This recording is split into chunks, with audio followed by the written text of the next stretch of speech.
Good evening, everypony, and welcome to Commentary's Magic Stream on today's Sunday, August 23rd, 2020. I'm, as always, Grand Paws. Big Cheese. Arquette, and Ivory is unavailable this weekend. He's off having fun. Or so we hope. Leaving the rest of us here to not have fun, question mark? We have a different kind of fun. It's the difference between all capital fun and lowercase fun. And fun with a leading capital. But if we're sticking with our usual theory of fun being a zero-sum game, then whatever fun Ivory is having is less fun for us. We miss you, Ivory. Rip. Rip. So, there was this tournament. We had Nontinentals. That's right. That was, I think the largest turnout we've had for a online event. 19 people, right? Yeah, 19. Mm-hmm. Is that more than the first Coco? I don't think it's more than the first Coco. I think that was 20-something. But yeah. Sounds about right. Yeah, first Coco was up there, but it's definitely been higher than some of the more recent events. And definitely the highest of the online con-esque events, so. Yeah. So it was a quite impressive turnout. Thank you to everyone who participated. We hope you had fun.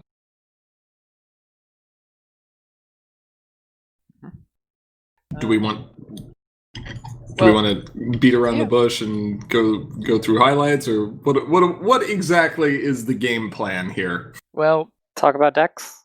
Yeah, first we should probably talk about the decks a little bit. So we're going to go through about the top 8 or so, because there were multiple copies of the same thing in here. So leading us off, we've got a Growing Confidence Blue List piloted by the Stoic Brothers, I believe. Mm-hmm. And Is this the start of a pattern? Believe this is identical. Or both of theirs were identical. Correct. Alright, so in what's going to become depressingly common, it's Growing Confidence, there's a lot of blue, there's a lot of Pegasi, including Shoeshine the Destroyer. Shoeshine is not a Pegasi, thank you very much.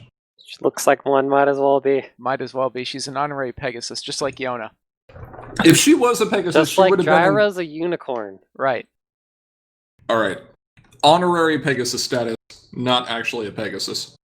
Right. So, we've got our 2 honorary Pegasi here. Yona's a Pegasus, fight me. I will fight you on that. Gavin has wings. Counts as a Pegasus. Anyway. Kind of. Gavin needs to count as a Griffin for stop fighting here. Right. And a giant pile of dilemmas. Can we just have a burb trait? B-I-R-B? No. Burb Horse. H-O-R-S. Also no. Let's see, and what do we got in the problem deck here? So there's a little bit of spice going on here, because that's a copy of Swang the Sea Ponies. Normally that's kind of risky with that 3 bonus there. That's 2 copies of Swaying the Sea Ponies. It's also 2 copies of Moving Out. It's kind of spicy. Kind of real spicy. It's very spicy. I looked closely at the draw deck before our matches in the top 8, and somehow forgot to look at the problem deck, so when Swaying the Sea Ponies popped up, I thought, wait, what? I was very unprepared for it. But it did a lot of work for them, and I think part of the reason for that is just how much value Shoeshine provides this deck. Honorary Pegasus status confirmed. Basically. Does this generate any tokens other than corralling critters? Friends are always there. Shoeshine winning face-offs. Okay, she does put them into play, and then friends are always there. Mm-hmm. So a few. We got some tokens to play with, yeah. Corralling Critters definitely by far the best of all of these, and the great thing about that is because this particular deck is running 11 dilemmas, which is slightly more than the Pegasi Tribal variant, you're less likely to need to play multiple corralling critters in the same turn, even if you're going for a mad problem confront. You can just play one corralling critters and then other dilemmas out there as well, and still get ridiculous value because Shushine's able to move for free. Free, effectively. Yeah. Yeah. This deck, I feel relatively confident saying, with the multiple high bonus problems here, was definitely capable of more burst than the Pegasi Tribal version. There was usually at least one turn in any game I played, either of the Stoic brothers, and we'd have to see if Ivory could back this up as well, where at least 4, if not 5, different problems were confronted. Well, yes, as is the want for this kind of deck. Mm-hmm.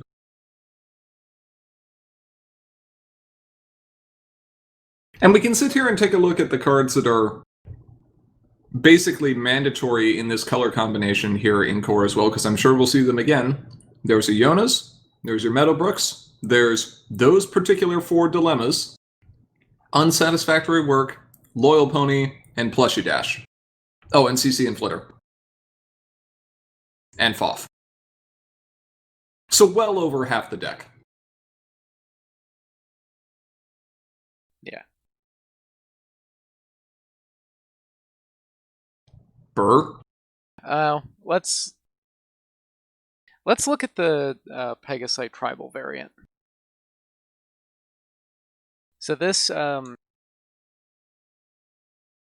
this variant here took first, I believe, and then the Pegasi Tribal variant had second and third. Yeah, and then Correct. Back to another instance of that for fourth. Yes. All right, so here's the Pegasi Tribal list, and this, gonna be honest, looks real familiar. Well, let's see. We got 3 Meadowbrooks, 2 Jonas, 3 Unsatisfactory Works, the exact same 4 dilemmas with slightly different quantities. It has a Rocket Scooter. It does have Rocket Scooter, who kind of fills the role of Shoeshine here, of allowing you free, in giant air quotes, movement. And then it's also got the rack of Chillaxes. Correct. Hey, pirate. And you've got the bulk biceps as well. And then the Scootaloo. Uh-huh. This has a lot less events. It does. It has 3. But they're the only ones you'll need? I mean, they're basically the only ones you need. If you're going to make me choose an event to play in core in yellow-blue right now, and I can only have one, yeah, it's going to be that one. Yeah. One thing I do notice here is that this is the problem blend in this is radically different. Lower bonuses, yes, but they're also much easier to confront. Like swaying the sea ponies is kind of huge. Right. The idea here being that there are so many anthems for the Pegasi cards that you really want to try to be able to confront any one of your problems with a single character, if at all possible. 1 or 2 usually, yeah. But yeah, we're going back to old school aggro fundamentals here. And trying to confront with as few characters and as efficiently as possible and with 0 wasted power. Of course, when you've got all these anthems out, it certainly makes that easier. 8 anthems total in the deck. Yeah. And so by anthems, we're referring to, as an example, the secondary ability on Rainbow Dash and Fluttershy Chillax. Your Pegasus, Pegasus characters, I believe. Mm-hmm. Just +1 power. So, Pegasus Anthem. Or just that Rocket Scooter thing over there. Well, Rocket Scooter doesn't give power to Pegasi. No, but it certainly works well with Pegasi. Oh, it definitely does. It's kind of a harmony card, almost.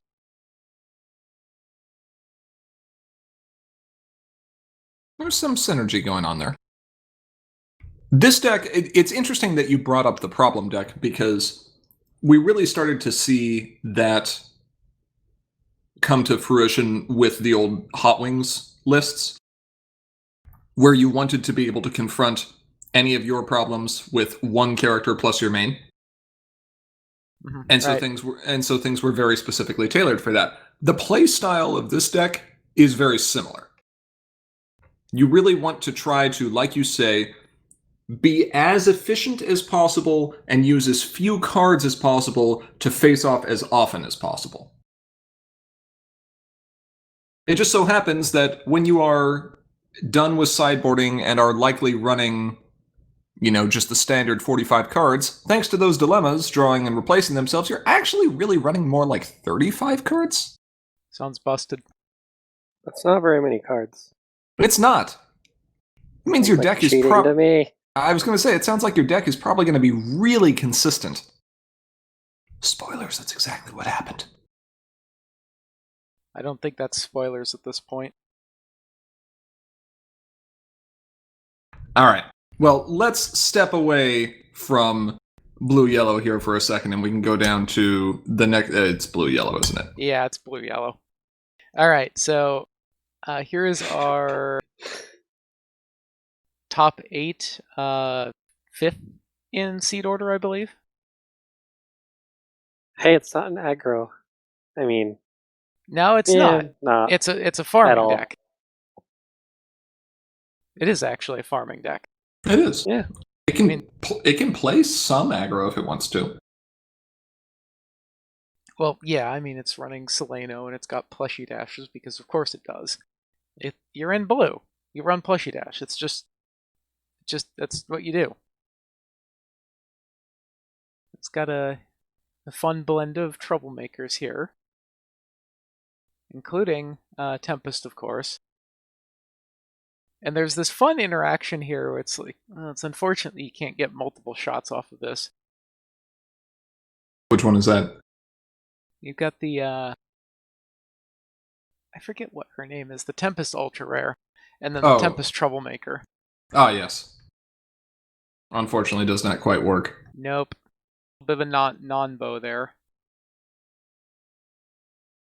Resize this a bit so I can see what I'm looking at here. Yeah. I was going to say that this looks like, by far, the most expensive, monetarily speaking, core deck that we saw at the tournament, but I'm going to have to hold that for a second.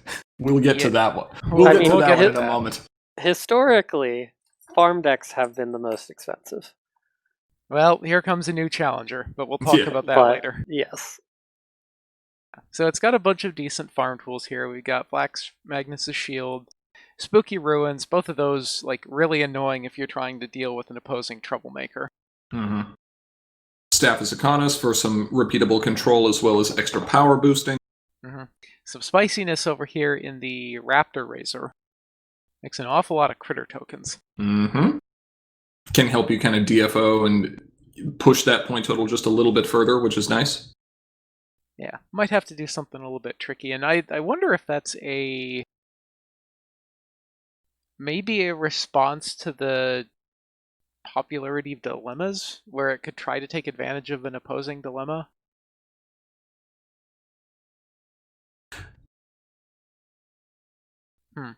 Interesting. I'm surprised this deck did as well as it did, given the field that was up against. The field, like all these other decks, they just like ignore troublemakers. Troublemakers may as well not exist. But it is farm, not control. Right. So I think the thing that helps us out by quite a bit is, even if your farm strategy is disrupted, you figure you'll be able to get 1, maybe 2 epics over the course of the entire game without the opponent DFOing them away. And Seleno herself gives you 2 points at the beginning, plus you've got these Tempests there later on that you can use. You can probably eke out the remaining points that way. Yeah.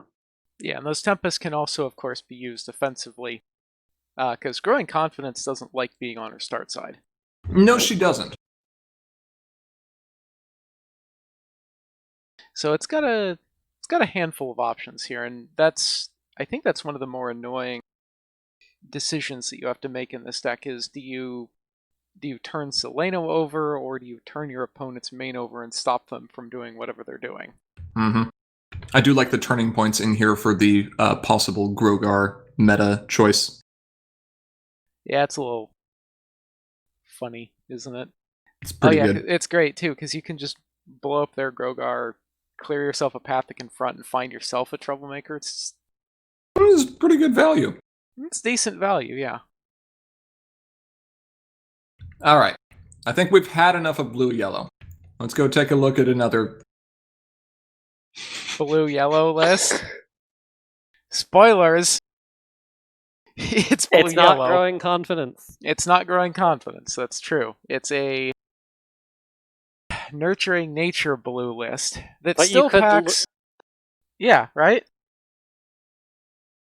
It's still got... add a few more dilemmas, and yeah, it's very similar. So I think the major difference here is bigger focus. Yeah, so it's got the Bunyip and Ryan's.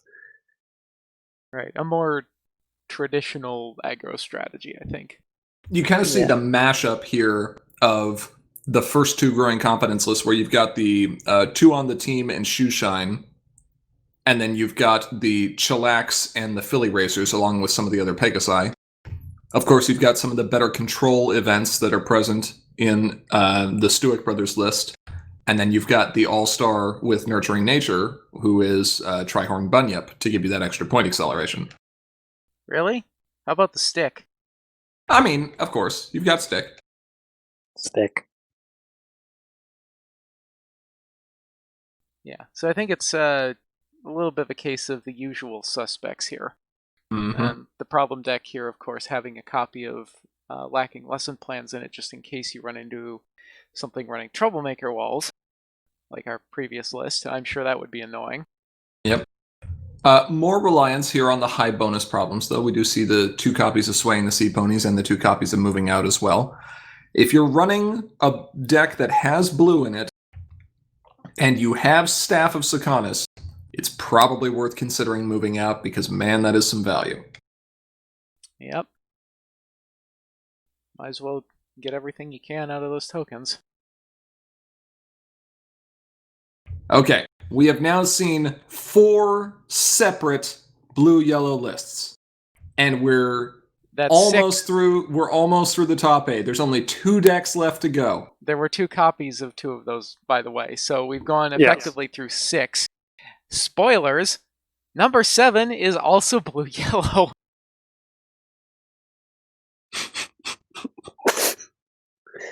This is ridiculous. Best meta!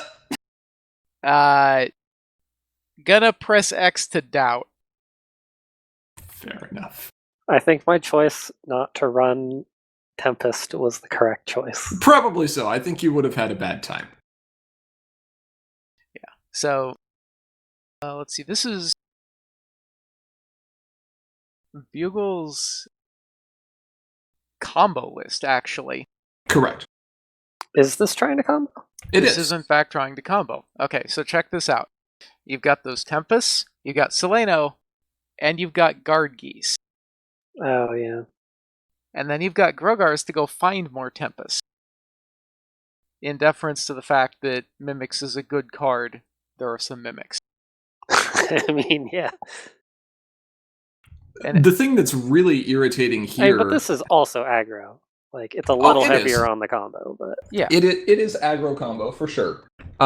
It has a very subtle control element that is present throughout. If we ignore the unsatisfactory works and the stop fighting, like just ignoring that for a moment, the one bit of control that this deck has that is going to hose opposing aggro decks that aren't prepared for it are the 3 copies of 2 on the team and the 2 copies of Terramar, who can both have Calming 2. Hi. No one ever remembers Calming. Oh, right, yeah, the Calming. CC and Flitter, and then the Terramar that no one ever plays. And that's a rather spicy use of that. I think. In a meta where your opponents are playing a bunch of friends every turn, yeah, it is. Of course, the problem is that that's location restricted, and when your opponent can just make more locations, and it's You got to give a bird credit for trying. Absolutely, you do. The stop fightings are a nice piece of disruption here as well that can be played off of Seleno. Of course, the big thing that we see is this deck is really, really, really, really, really, really dependent on yellow. Well, it's also got...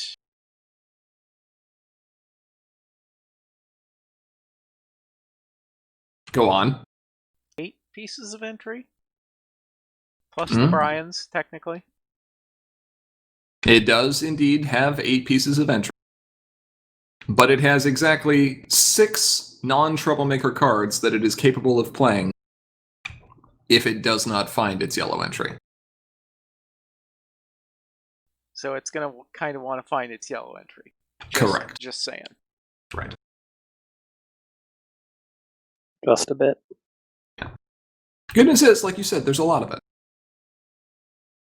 And of these tools, you know, there are some more subtle ones here. You've got the Trihorn Bunya plus the Seleno plus the Tempest Shadow for the extra point acceleration. Oh yeah, that'll go real fast if you give it the quarter.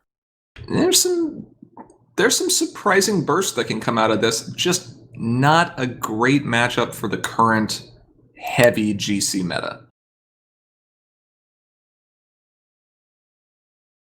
Okay. Garbage collection method. Are we actually ready to talk about the 8th deck and the most expensive deck that you could play in this meta?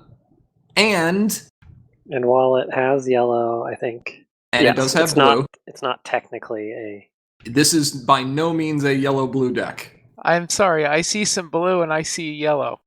Got you blue and yellow. One blue. Actually, no, I guess it also has that. And that. It's fine, it has a few blue. It has a few blue and a few yellow. So I'm seeing 20 ultra rares.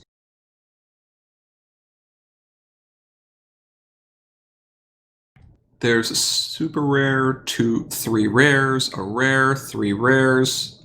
Is this is almost an opulence legal list, isn't it? It is close. The Cluj towns, however, are very important. Mysterious. There's probably replacements for Mysterious Disappearance. As are the entry tools for Fire of Friendship and Rainbow Generator. Like, this gets difficult to play in a pure opulence format, but otherwise, yes.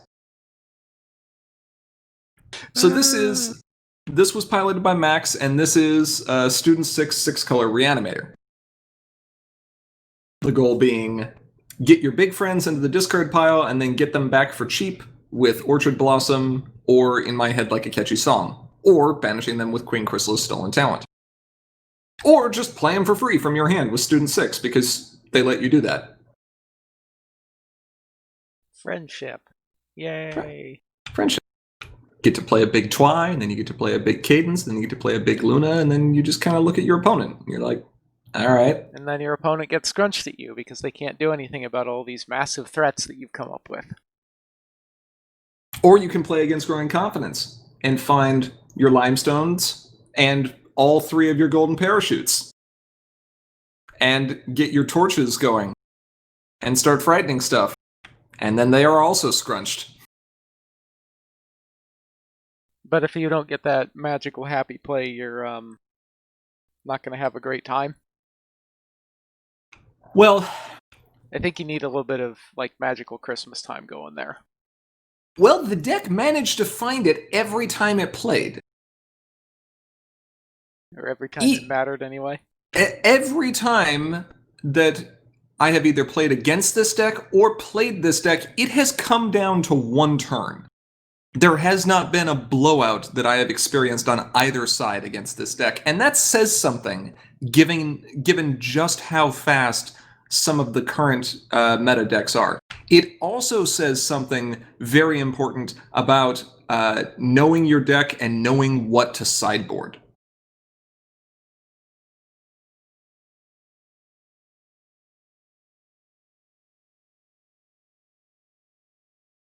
Go on.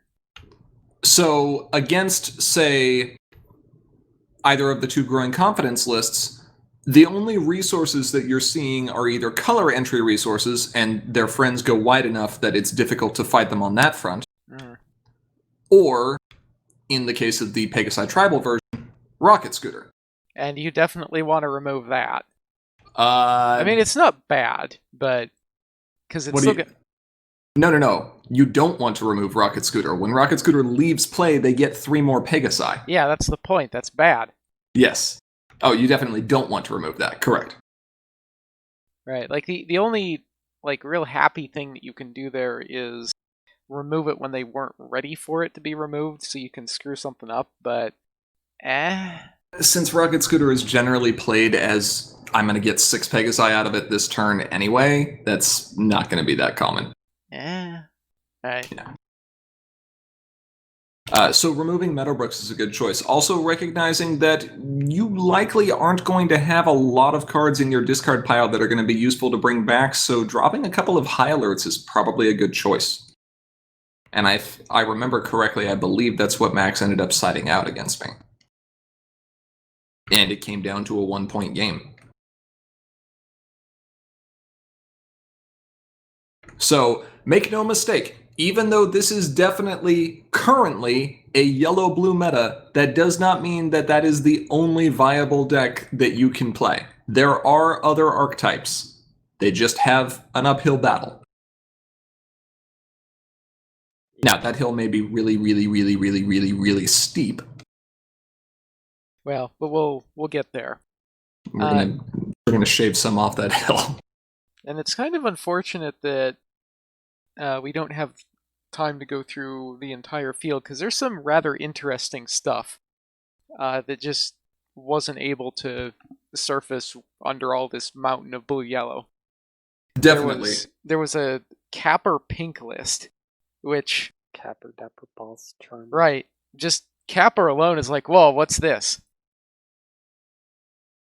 I'm gonna resist. I noticed that Cursed ran... I think it's actually exactly what I ran previously. It is. Yeah, the Tempest. The Tempest list shows up.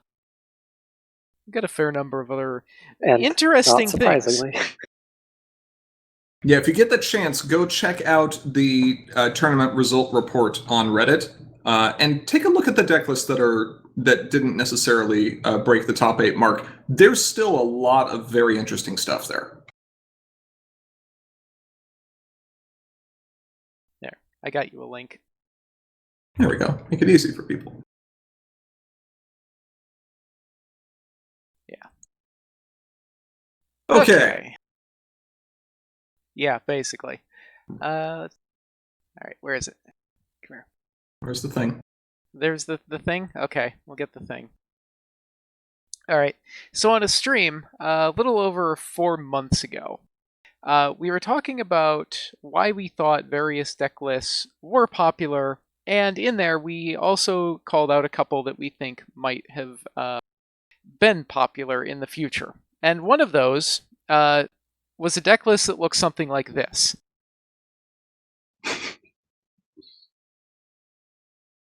Now, in hindsight, I'm pretty sure that deck list turned out to be accurate. It didn't, and won't for reasons that we'll discuss shortly here, hit the fever pitch that Hot Wings and some of the other decks of yore did. And I blame COVID for that more than anything else. It's entirely possible, but the fact that it won't get there is more of our fault than anything else. Because there was a separate problem.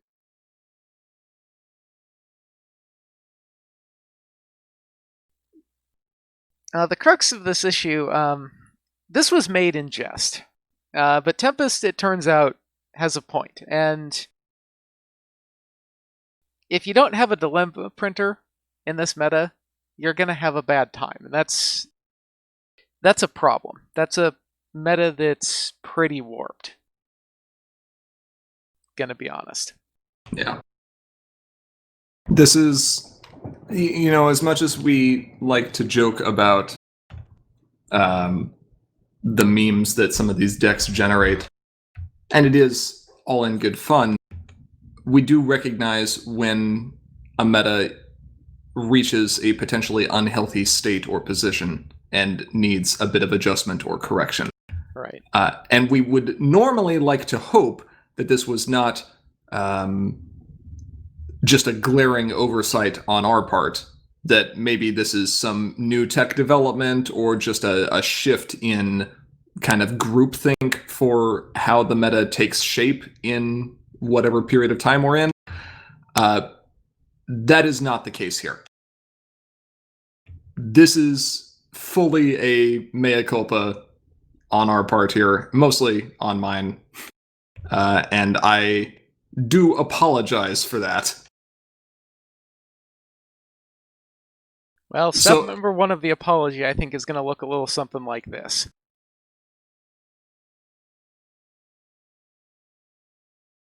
Fluttershy population of the moon, currently 2.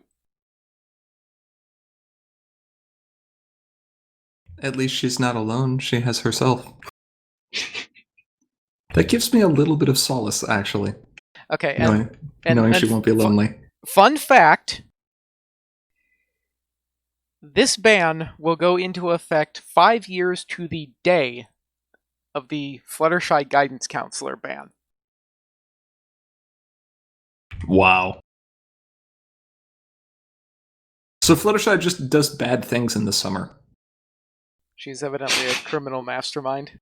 It turns out the main 6 are all actually criminal masterminds. Well, they did plan that heist. See? I wouldn't have used the term mastermind, but, you know.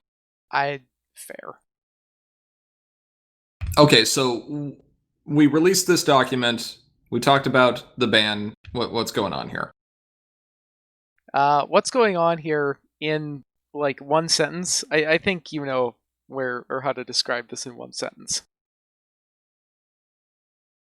Dilemma printer broke. I mean, sure. 80% win rate, isn't that what we were seeing?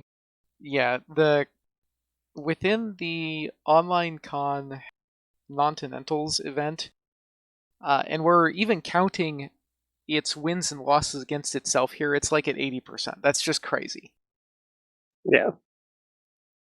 It doesn't matter what game you're playing, it doesn't matter what meta you're in. An 80% win rate on a deck, a single strategy for that game, is wildly unbalanced. And when you see 2 decks that are similar, but do have some play and build choice differences between them, but they're both running the same main and are both pulling ridiculous numbers that are close to that, then it's pretty clear which card has to go away, even if it's only temporary. Right. There's a more in-depth explanation of what's going on written into the document here. Anytime that we have to remove a card from the game, we try to include a detailed justification of why we believe this was necessary. And at least in this case, I'm pretty sure that most players will agree that, yeah, there was a problem here. Right. Let's actually take a moment here. We don't need to go word for word through the reasoning, but there are certain observations or complaints that players have made when playing against Growing Confidence. And apart from the haha dilemma printer burst turns where the deck can just generate ludicrous value out of nowhere, the other thing that we hear quite a bit is that I don't like playing against Growing Confidence as another aggro player because I feel like no matter what I'm giving them value. Right, so you're bothering to confront their problem. Oh, well, you're just like handing them a free token and card because they obviously also want to do a face-off here, right? Right. And since most of their problems are relatively low bonus, even if you end up winning, do you really feel like you're coming out ahead? I mean, you might feel like you're coming out slightly more ahead now that Day Shift is gone, but I can't believe that those 2 cards existed in the same meta at one point. Oh, but Well, it's okay. Yeah, Like, I it's didn't okay. even care that it lost day shift. Imagine if it still had day shift. I mean, it adjusted. If it still had day shift, man, I just don't even know. See, because I'm actually not sure here, because you might be able to make an argument that the version with day shift was potentially suboptimal. Oh, I think it was the 4-color version. I think that yellow-blue, just either the Pegasi or the Shoeshine version are just strictly better. I do think that those two versions would also be strictly better if day shift was in them, though. Well, of course they would, but you also have to. I'm not sure that I agree with that in the Pegasus tribal list. I think in the other one, I'd have to agree with it, but you're giving up a Pegasus here. Like, I think you take Scoots, probably? Correct. I think you only run 2, but you take Scoots. That'd be a little scary. Also, remember, it's another card that can be played turn 1 off of... Right? Remember that? Remember that whole thing? No, that was disgusting. I hate it. So, anyway, back to this idea of Fluttershy being a counter aggro main. The first thing to understand is that just because a deck has a particular strength or play style against another style of deck does not mean that that is necessarily a problem. Just because Tempest Pink White Control can shut down blue purple midrange very reliably does not mean that Tempest White Control is bad for that reason specifically. Likewise, just because, say, Nurturing Nature has a poorer matchup against Growing Confidence does not mean that Growing Confidence by itself is bad as a result of that. It's good to have decks that have interaction like that. I mean, look at Silverstream, for example, right? Honk. Or, you want a better example, let's look at Hithrock's Tempest Blue-White list pre-core rotation. This was a deck that was definitely control, but had a lot of tools in there that allowed it to farm its own troublemakers or to even farm opposing troublemakers. And it would do so by generating huge power in the face-offs with a combination of Embers and Flash Magnus' shields and cards like Napcakes or Interdimensional Portal in conjunction with various other tools that could just really swing a face-off very easily in your favor. It was very unlikely that if you were playing a farm list and you were going up against him, that you were going to be in a good position. But for that one deck, let's think of the number of aggro decks that didn't pack interaction for troublemakers and would have had a much more difficult time against farm pre-core rotation with all the villains that were present there.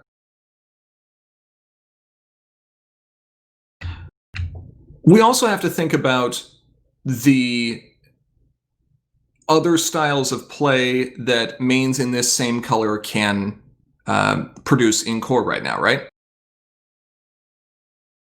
Fluttershy Nurturing Nature is, and I still believe that this is a true statement, I believe Fluttershy Nurturing Nature is the most efficient yellow main that exists in core right now. It has an easy flip condition, much easier than Growing Confidence. And it does not require building your deck in any particular way in order to get value out of her boosted side. You'd prefer to see some sticks in there, but yeah. Right. Thorax is best positioned for a deck that wants to take advantage of large power single character, which is why Thorax is one of the better yellow farm options right now. Thorax is also capable of going wide with a token-based strategy, which can work very well in core since there aren't a lot of options for dealing with mass tokens other than Grogar, who usually ends up flipping after all those tokens are at home anyway. But the real strategy is you have one big character. It's kind of similar to Nurturing Nature, except it's a little more AT intensive, and you're more likely to win a face-off involving him. And he actually has to, like, move up there on his own. Right. You've got Novo. I don't have anything in particular to say about Novo. The false queen. Yeah. And then you've got Growing Confidence, who, unlike Nurturing Nature, who is capable of playing face-off chicken quite a bit by confronting, using Bunyip, and then not being in a position where she's confronting on your opponent's turn. And unlike Thorax, who relies on having a single character for just huge power and potentially some Troublemaker synergy, instead has different directions she can go. She synergizes with this other type of card, with these dilemmas. But that part was too strong.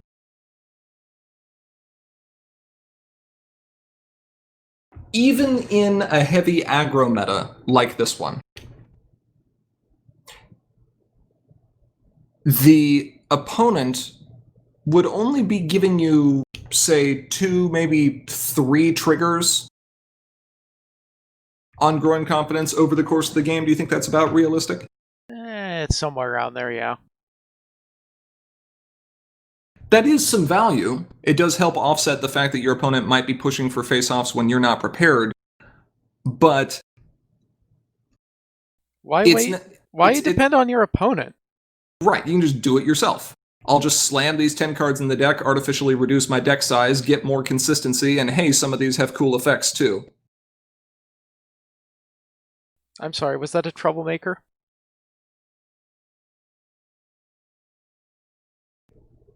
I think by far the dilemma that most surprised me was Washout's performance, as it actually becomes like a resource-based Angel Wings in blue and yellow that replaces itself, which is dumb. Little bit. So our desire as we take a look at Growing Confidence while she is out of the current core meta, in the hopes of being able to fix her and bring her back into play in a similar manner to what we're doing with Grogar, is that she will be able to retain some of that counter-aggro play strategy. You'll still get rewarded for your opponent starting a DFO, but we're exploring a couple ideas that should shift the front-loaded power in playing those dilemmas and make you have to work a little bit more in order to get that value.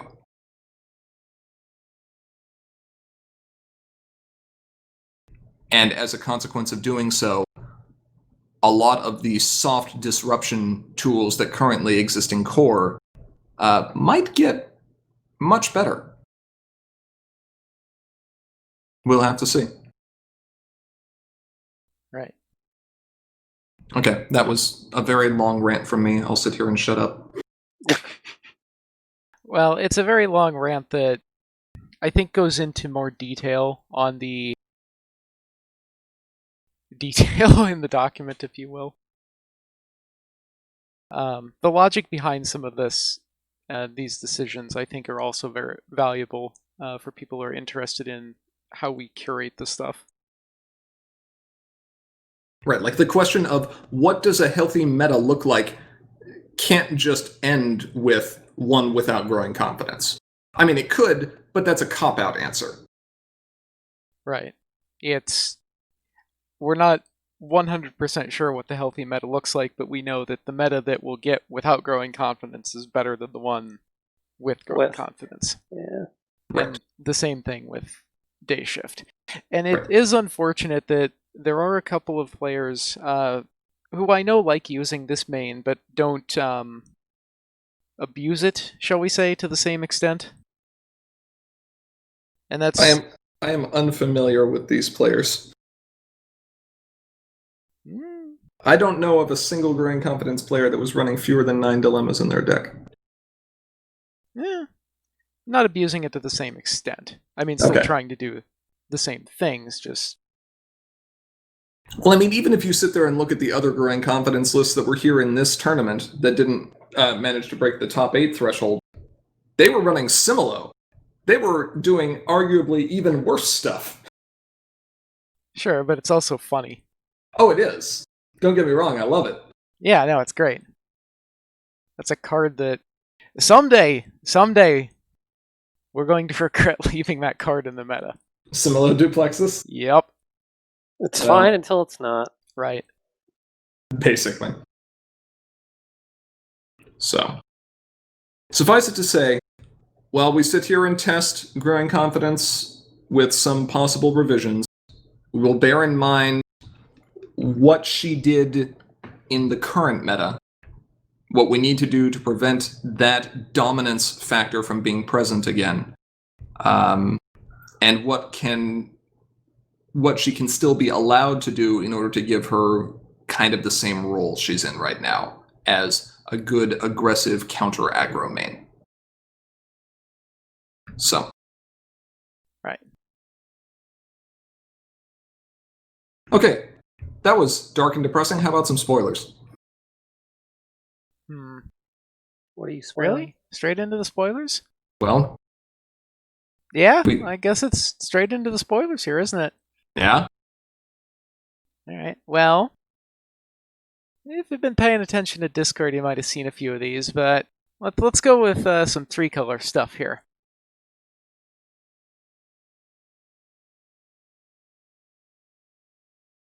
All right, so we got it's a tricolor event, so it's obviously a song. Orange, pink, yellow, the usual song stats, 6 power, 2 cost. The Thing. Yeah, right, the Thing. Let's see, what do we got here? Opposing cards don't ready during their next controller's ready phase. Draw cards until you reach or exceed your maximum hand size, or opponents can't spend action tokens this turn, and in color order, approximately.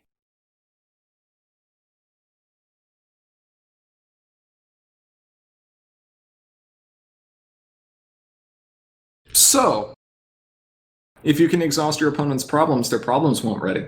Oh my god. No, that's called exhausting the judge. The judge doesn't no ready. longer do that. That got fixed years ago. I'm aware, but bringing up that you want to do it is still a recipe to exhaust the judge. I mean, yeah. So we should probably clarify the middle mode here. Right, so this is reach or exceed, meaning that if you are at your current maximum hand size and you play this and choose that mode for some reason, or have a spike bird out, whatever, you don't go draw the remainder of your deck. You draw 1, it checks. Are you at or exceed your maximum hand size? Yes? Done. Yeah. So, that's one of those things that, of course, there's going to be an FAQ entry for, but no, we're clever enough to not let you pull another Lyra. Correct. She didn't do anything wrong either. She also got errata before she was allowed to do anything wrong. Yep. Despite the fact that I know somebody had the deck ready to go for, I think that was probably BronyCon 2018. Mm-hmm. Yikes. So there's an interesting strategy I can see taking place with this card, right? Where you're playing a primarily orange-pink deck with some of the Earth Pony synergies and cards like backup dancers. All right, Concern. Okay. And Featherbanks. Concern intensifies. And it's primarily a control deck. I don't and so you. You're making a bunch of dudes, and your dudes are exhausting your opponent's stuff, and then last laugh is bailouting like all of your opponent's stuff. And you're splashing a little bit of yellow so that if you need to, you can jam the Tricorn Pinky down, which can be fun. And also, yellow provides you with resource removal, which is nice. Because, gotta have 3 Meadowbrooks. I mean, kind of. But once you've controlled the game long enough, the final mode in this card becomes relevant, with opponents not being able to spend action tokens this turn, as you can play that, and then play the Unity 15 Pinkie Pie, draw the rest of your deck, and close out the game. Yeah, so you're using it as a soft form of protection. Mm-hmm. Because note that this says you can't spend action tokens. If you can find a way to, I don't know, pay 1 less for your next event, Rainbow Shine. To 0. And belly flop something, that's still free. You didn't spend any action tokens. Mm-hmm. And I think there was a short list of the things that you could do that didn't cost any tokens. Yes, things that would be, in theory, relevant on your opponent's turn. Right. Assuming that your opponent is not also splashing blue to run Sonic Rainboom to play the last laugh so you can't spend your action tokens during your own turn, which sounds amazing! Sounds terrible. I love it. Didn't we ban a card for doing that? No, we banned the card for not giving you the action tokens to begin with. You mean taking them away? That's fair. This does mean that if actually, you know what? This is disturbingly similar to High Alert in a lot of respects. Because it's like, sure, can't do anything this turn. I hope I can find something to stop you next turn because I'm going to have a bad time. Yeah, basically. Next card! Alright, let's keep on the tricolor theme. Hey, look, it's the other tricorn. One of them's actually an alicorn. You're spoopy. This isn't one pony. This is multiple ponies. Wait, no, none of them are ponies, actually. Wait, no, I guess. Is she actually a pony? She's a Pegasus. Supposedly. Really? No, she's like a demon or something. Yeah, hold on. That's not Devil Babby. That's Cozy That's- Glow. That's why I said demon, not devil. It's Cozy Glow. One's lawful evil, the other's chaotic evil. Yeah, actually. Okay.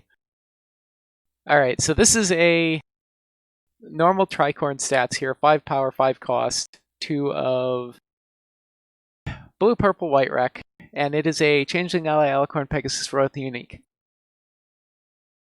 You did that all in one breath. I'm impressed. I couldn't fit the full trait in on this card because there are too many traits. Okay, so this is our second tricorn that you can pay less to play. This time, instead of needing more friends than the opponent. Like more scared things. Right. Opponent needs to be scared. Right. These are colors that should be pretty good at doing that. Yep. You can dismiss frightened friends, and technically it should be and. At the end of your turn, if an opponent has at least 3 frightened friends, pay 1 to score a point. Ooh, that's one of the cheapest forms of point gain that we've seen. It is pretty cheap. It's not as cheap as sitting there in Dilemma Printer go burrowing your way to a 3-point DFO, but hey. Sure. This does kind of present a very difficult choice. Presumably, you're going to want a lot of your opponent's friends to be frightened when you put this card down so that you can pay less to play it, which is great.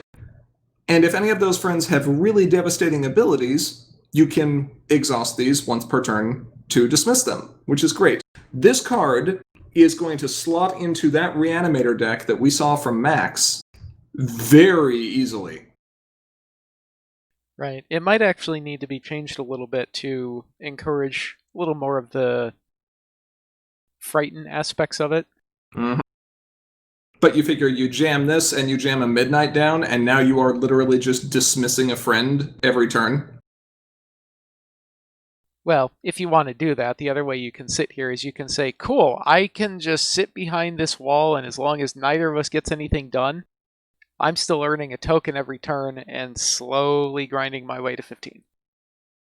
Fine with me. Also very true. You do have to be careful that you don't end up dismissing so many of your opponent's friends that you can't use the last ability anymore if that's what you're relying on this card for. Right. Yeah. 1 AT for a point is pretty good. Oops, not bad. Even if you get only a couple of uses out of this, it's still pretty good. I think it's pretty safe to say that if you are planning on running this card, you're going to have to support it pretty heavily.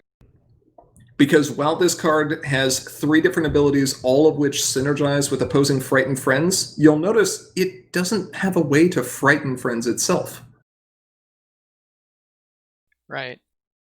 And it's kind of like some of the tricorns in the past haven't necessarily had the best protection for themselves, so you have to have support around them to make sure that they can be saved if necessary. It's like friendship makes you more powerful or something. Gasp. Gasp. Despite our queen being on this card and probably hissing at the mere thought of this, but she's going to have to deal with it. Speaking of our queen. Speaking of our queen, I think we've seen the other two, so it was only obvious that this was going to happen. This thing looks like it's suffering from a little bit of Marvelous Chapeau with the spacing between the minus and the 1. At least it has a minus. There is a minus. It's fine. Don't worry about it. We can put a space there or something. Let's see. But you need -1 to confront this card's problem for each trait among opposing characters. So, hold on. If I play a troublemaker just to mess my opponent up, and they've got a bunch of traits, you're telling me it gets easier to confront my problems? Didn't we make a comment about troublemaker aggro? Yeah. Maybe. Hold on. Go back 1 card here for a moment. 1, 2, 3, 4, 5, 6. Oh. 6! 6 traits.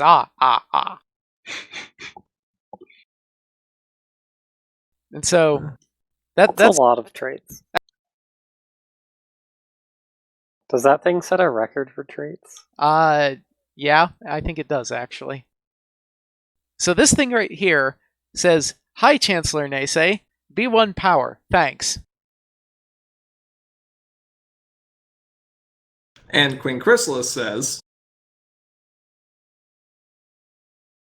"Oh, hi, Legion of Doom. Guess which one of us is the best?"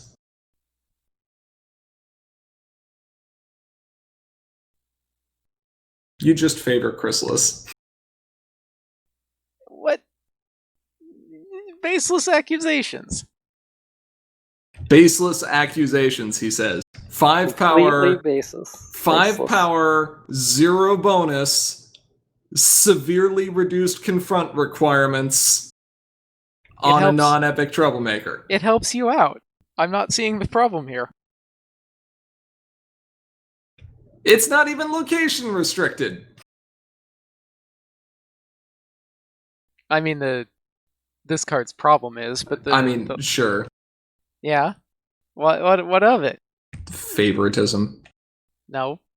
Yes. No. Do you mean yes? No. I mean no. Okay. Maybe. Yeah. I mean, okay. To be perfectly fair, the other two are actually annoying in their own right. Oh yeah, don't get me wrong. Tyrek is scary. We'll talk about him later, I'm sure.